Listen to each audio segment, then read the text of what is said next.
এখানে পুকুর পাড়ে দেখেন, এদিকে ওইদিকে একটা তো পুকুর আছেই, এখানে একটা আছে। এখানে সেরকম কিছু করেনি কেউ। ওইদিকে একটা দেখলাম ঝর্ণা সিস্টেম করা আছে, ওইদিকে একটা দেখলাম বোট আছে। আর এইখানে শুধু এমনি আছে, এটা শেষ প্রান্ত পার্কের, এদিকে শেষ প্রান্ত, এদিকে আছে দেখেন পাতাবাহার গাছ, খুব সুন্দর সুন্দর, সবাই ঘুরতে এসছে।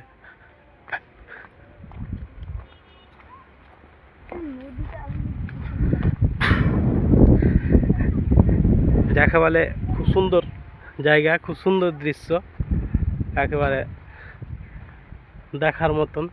ফ্যামিলি সহ আসতে পারেন, ঘুরতে পারেন। এখানে অনেকেই আসছে ঘুরতে। এখন 3টা বাজলো মোটামুটি, এখন সব কিছু খুলে আলো। চলেন দেখি ওইদিকে দেখাই। এদিকে দেখেন কত সুন্দর পাতাবাহার গাছ, এইদিকে ভুট্টাও লাগা আছে পার্কের মধ্যে। এইদিকে দেখেন এগুলো নতুন প্ল্যান্ট আছে, কি করবে জানি না, নতুন নতুন করে রেখেছে। সামনের দিকে না আসলে হয়তো আরও ভালো পাওয়া যাবে। এই এদিকে ওই যে ওখানে পাতাবাহার কি গাছ আছে, এগুলা খুব সুন্দর লাগছে এখান থেকে দেখতে। কাছে গেলে হয়তো দেখা যেত দূর থেকে। অ্যাকচুয়ালি রাত্রেবেলা আসলে আরও ভালো লাগবে দেখতে, পার্কটা রাত্রেবেলা আসলে আরও ভালো লাগবে। ওই যে ওইগুলো হয়তো লাইটিং সিস্টেম আছে, ওই যে দেখা যায় ওগুলো হয়তো পানি টানি দিয়ে কী দিয়ে করা আছে আমি জানি না।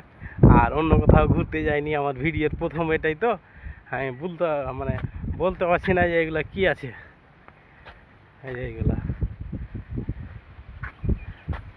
এই এখানে দেখেন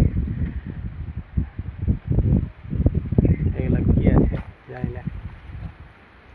চলুন দেখি, যাওয়া যাক ওইদিকে। এগুলা গাছেরই কোনো সিস্টেম করবে, কী করবে জানি না। এই যে এখানে গাছ আছে, অনেক রকম গাছ, লেবু গাছ আছে সম্ভবত। আর ওই যে ওটা দেখা যাচ্ছে, ওটা রেস্টুরেন্ট। এটা হয়তো ফুলের গাছের জন্যই করেছে। এই যে নিচে ফুলের গাছ দেখা যাচ্ছে উপরে, এদিকে খুব সুন্দর। চলো না ওই পুকুরের দিকে দেখতে হয় কি আয়।